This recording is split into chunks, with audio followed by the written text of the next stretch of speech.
Sports Chat. I'm your host, Matt Muncie. Doing this show alone today, going over just a few stories. I'm going to call this segment Quick Hits. Just doing a little three-story podcast today. I want to start doing this on a regular basis, going over some things that don't need to go into a 30 minutes to an hour segment.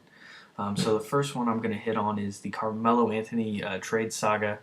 There have been three new rumors out there, the first of which was the Knicks, Timberwolves, and Nuggets three-way trade that involved Carmelo going to the Knicks, and then the Nuggets would receive Corey Brewer, Wilson Chandler, and the Timberwolves' first-round pick, and Minnesota would receive Anthony Randolph and Eddie Curry. Not really a good trade when it comes to the people involved in it, I would say. It's actually a pretty crappy trade on both the Timberwolves' part and the Nuggets' part. You know, obviously the Knicks are trying to make this work. The Timberwolves are kind of backing off this trade because they want more if they have to give up a first-round pick. But the Knicks' thinking is Anthony Randolph is worth the first-round pick. So, you know, instead of the Knicks getting that first-round pick, it's just going to Denver. Then they're going to try and get rid of Eddie Curry's massive contract, which is actually expiring.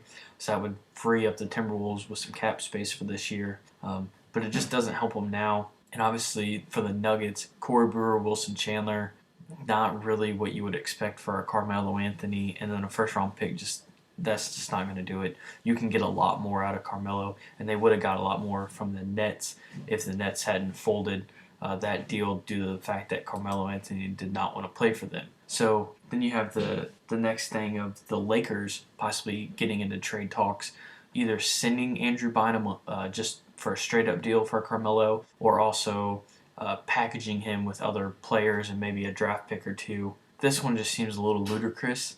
I don't think Denver is that dumb to send Carmelo Anthony to the Lakers for that, and to also send him to a team that would then, you know, just dominate everyone in the West.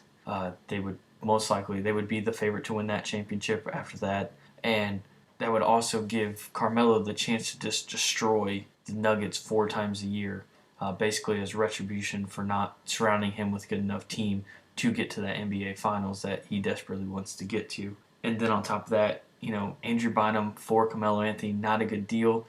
Andrew Bynum is not on Carmelo Anthony's level, and I don't think he ever will be. And then there's also the fact that Bynum's legs have been giving him issues. His knees, he's had a couple knee problems over the last 3 years now, if not more. That's an issue to look at. Like I said, this deal highly unlikely. The Lakers don't have anyone to package with Bynum for this deal to be good. At least no one that the Nuggets want. They've already said they do not want Lamar Odom or Ron Artest, and so that just kind of kills that deal right there. So then the final thing that a lot of us have heard is that Carmelo Anthony is actually thinking about re-signing with the Nuggets, just signing that 3-year, $65 million extension. You can look at this two ways. One is he doesn't think the trade's going to happen, so he's looking at his best interest of, okay, if a new CBA comes out, there's a good chance I'm going to lose a ton of money, whereas I can just play 3 more years with this team and then go somewhere else. And then there's the other way of saying to the Knicks, hey, you really need to get this done. You need to stop messing around. Let's go.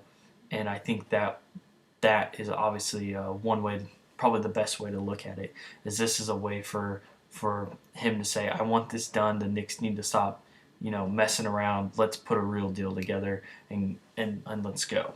The next big thing I've kind of heard is DeMarcus Cousins was kicked off the team plane last night, following a 99-97 loss to the Oklahoma City Thunder.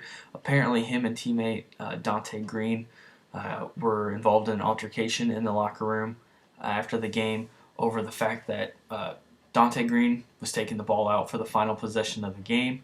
He threw the ball into Tyreke Evans, who missed a 3 to win, and DeMarcus Cousins thought that the ball should have went to him, not Tyreke, and basically that led to a fight, I guess, and where both men had to be separated. This is something that's not strange, I guess you would say. We knew DeMarcus Cousins was a head case coming into the year. He had his problems in Kentucky, and this was kind of one of the draft worries, and the Kings took a chance on him. He has played to the potential that they thought he would have. He's averaging 14 points and 8 rebounds a game, so he's not doing that bad. But this isn't his first run-in with the team. He has been fined several times. He's been benched several times. One of the more notable ones was when he gave the choke sign to Reggie Williams of the Warriors after he missed one of 2 free throws. And then you look at kind of an overall effect that it has on the team. The team is in the cellar this year. They're not very good. Instead of the Kings building around Tyreek, which I think they're trying to do, but when you bring in a Samuel Dalembert who has had his own head case issues, and then you draft a Marcus Cousins with his head case issues, it's really hard for anyone to say, yeah, this team is doing perfect when it comes to picking up players. They have Carl Landry and they have Jason Thompson, who played phenomenal last year. So not really sure why you would want to bring in two head case players, but I guess that's just how the Kings like to run things. So then we look at the potential of, can DeMarcus Cousins and Tyreek Evans coexist on this team if Cousins continues to act like this? And I say no, and I think most people would agree that this would never work. And so you have to wonder, how long will they give DeMarcus Cousins to turn his life around? How long will they give for him to mature? Because you have to remember, he is only 20 years old, which still shouldn't be an excuse, because I believe Tyreek Evans is only 20, 21, and he was Rookie of the Year last year. A lot of people try to say he's young, he's immature. Well, there's also other young players in this game who are not immature. Look at Blake Griffin, look at Tyreek Evans, and Roy Hibbert. You look at some of these players, and they don't have that same quality that DeMarcus Cousins does. I mean, look at John Wall, a teammate of DeMarcus Cousins, and he's not a head case at all. So obviously it's not him being young or immature. It's just he has a problem. He wants to be respected. He wants to be the face of a team. He's not going to get that acting this way. And he's also not going to be the face of the Kings until Tyreek Evans either leaves or gets outplayed by DeMarcus Cousins. So then the last thing was a question I posted on Facebook of, which would you think would be a better 7-game series? Lakers Heat or Heat Celtics? And I got obviously some strange answers, not ones I was looking for. One answer, Lakers Celtics, which is obviously something that I can put in there. But since the trio was created in Miami, I think these two have been the bigger talks.